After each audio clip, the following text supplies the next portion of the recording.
Plena razón, en 1948, centenario de su natalicio, el dramaturgo Wilberto Cantón lo llamó el héroe blanco de México.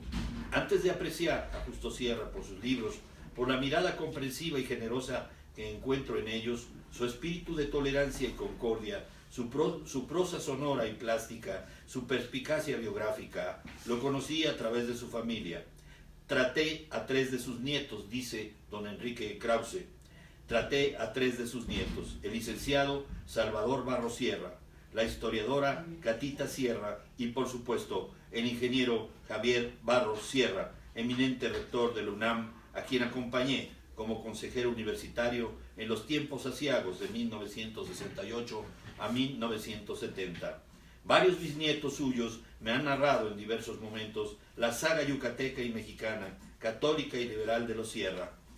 La UNAM ha publicado desde 1948 las obras completas de Justo Sierra en una elegante edición de 17 volúmenes, con útiles índices y algunos prólogos notables, que recogen su tránsito sucesivo por la poesía, la crítica literaria, el periodismo combativo, los estudios sobre educación, tesis, proyectos, grandes polémicas, la historia antigua del mundo y los diversos géneros de historia mexicana, desde un manual y un catecismo de historia patria hasta la evolución política del pueblo mexicano, los libros de viaje, Europa, Estados Unidos, la canónica biografía de Juárez, su obra y su tiempo, así como los epistolarios, los discursos, etc., la biografía de Agustín Yáñez, que preside el tomo primero.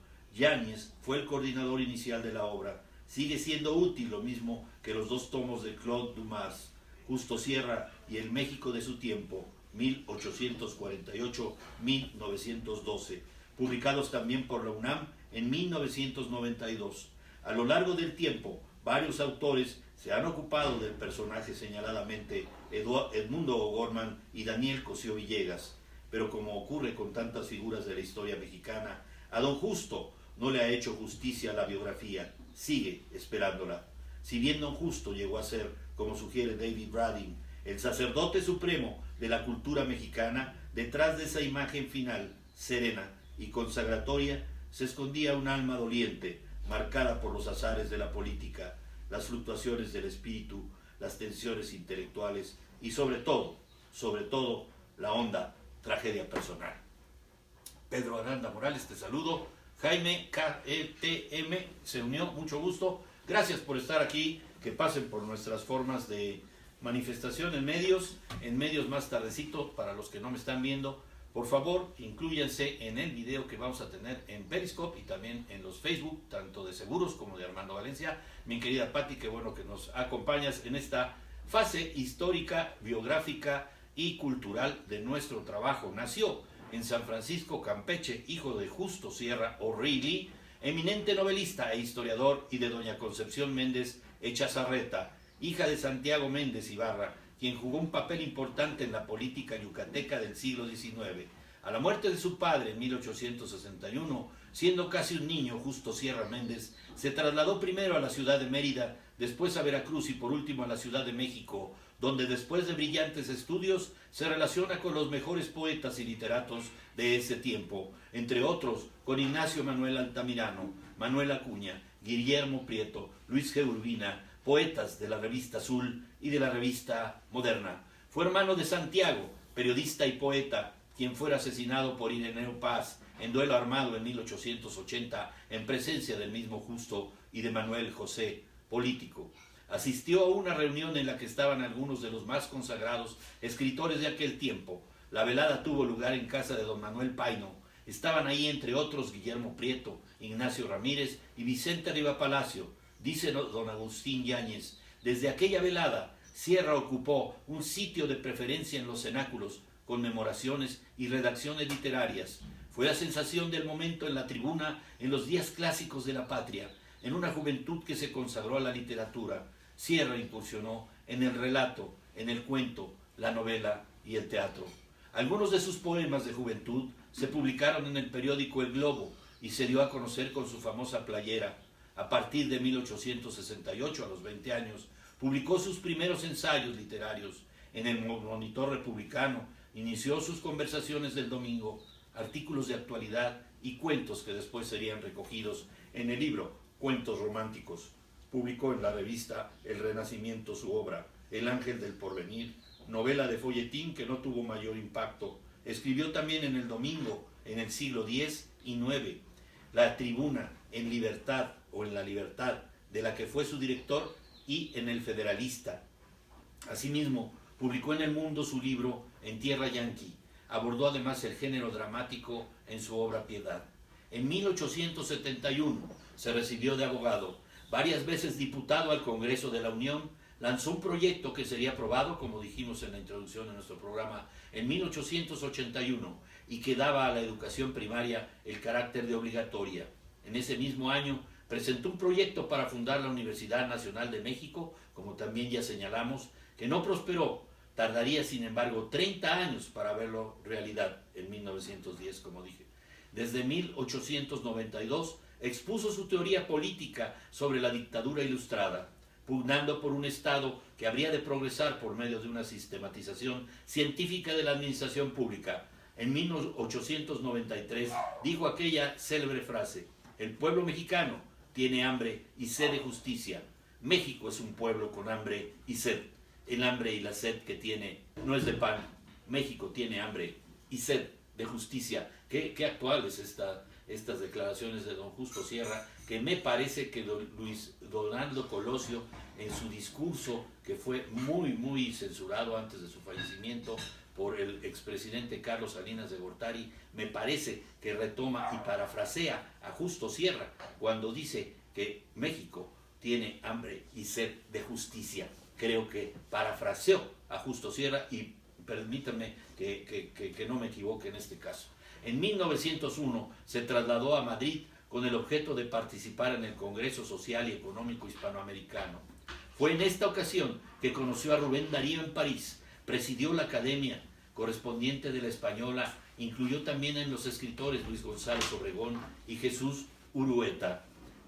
Escribió también varios libros de historia para la educación primaria y para la lectura de temas públicos. Dirigió la publicación de México, su evolución social, de 1900 a 1902, y de la Antología del Centenario en 1910, en colaboración con Manuel Gutiérrez Nájera, Francisco Sosa y Jesús E. Valenzuela, creó la Revista Nacional de Letras y Ciencias, donde se publicó su libro, La evolución política del pueblo mexicano. Otro de sus más importantes libros es, por supuesto, Juárez, su obra y su tiempo, La Sirena y otros cuentos. En materia educativa propugnó por la autonomía de los jardines de niños, el progreso del magisterio y a nivel superior, la reorganización de las carreras de medicina, jurisprudencia, ingeniería, bellas artes y música, así como la promoción de la arqueología, de un sistema de universidades en provincia, de una universidad para maestro, el otorgamiento de desayunos escolares y un sistema de becas para los alumnos destacados. Se esforzó porque el método educativo a aplicar enseñara a pensar y no a memorizar. Es la educación, decía, la que genera mejores condiciones de justicia. Educar evita la necesidad de castigar. Gracias a Papa Jaime 69, que se unió en Periscope, a José Leme 43 se unió, María Patata Fría se unió, mucho gusto. Obek, aquí está tu niño, te lo cuidamos como siempre en nuestro programa, está trabajando adecuadamente. Fue también ministro de la Suprema Corte, estamos hablando de don Justo Sierra Méndez, de Justicia en 1894, de la que llegó a ser presidente. Ocupó posteriormente importantes cargos en el gabinete porfirista como subsecretario de Justicia e Instrucción Pública y ministro de Instrucción Pública y Bellas Artes. Entre los años de 1901 y 1911, a su iniciativa se creó en 1905 la Secretaría de Instrucción Pública y Bellas Artes, siendo nombrado el primer titular de ella. Contando con la cartera de ese ministerio, puso en práctica hacia 1905 su anhelado proyecto, dar a la educación primaria el carácter de nacional, integral, laica y gratuita. En lo político, supo ser amigo de Porfirio Díaz sin ser su adulador, y Díaz lo respetó siempre como a un hombre superior. En lo económico creía que la generación de la riqueza debía estar unida a una responsabilidad social. Tara Loana, mucho gusto de saludarte. Las empresas, decía, deberían ser las primeras en promover capacitación y educación, y los grandes favorecidos de la fortuna, los primeros obligados a sostener centros de investigación, enseñanza, cultura y bellas artes, poesías, cuentos, novela, narraciones, discursos, doctrinas políticas y educativas, viajes, ensayos críticos, artículos periodísticos, epístolas, libros históricos y biográficos forman el valioso material de la obra de Justo Sierra Méndez. Su epistolario era para él lo más preciado.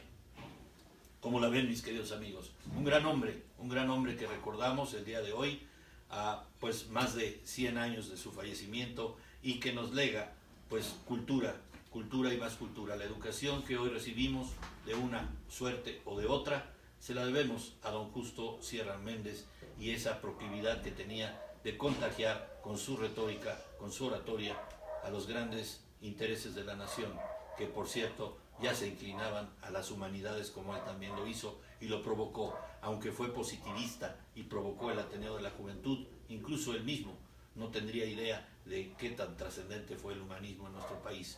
Qué bueno que lo recordamos. Espero que les haya gustado esta entrega, mis queridos amigos. Nos vemos y continuaremos con don Justo Sierra en una entrega más dentro de 8 días en Cápsulas en Gotas. No me dejen de ver el día de mañana en Personas y Bienes y Personas al Margen. La familia México.org espera sus iniciativas por change.org. Si ya la tienen, háblenme por favor, coméntenme en qué los podemos ayudar. Conseguimos firmas para ustedes. Podemos tener 1000 firmas en menos de una hora para ustedes. Si ya tienen un proyecto, compártanlo con nosotros en familiamexicoconacento.org. Y no se les olvide pasar a chifarmando.com. Denme su comentario acerca del programa, qué les gustó, qué podemos incluir, qué contenidos les gustaría escuchar. Estoy a sus órdenes. Su amigo Armando Valencia se despide como siempre. ¡Chao! Hasta la próxima. Los espero mañana. Fuerte abrazo.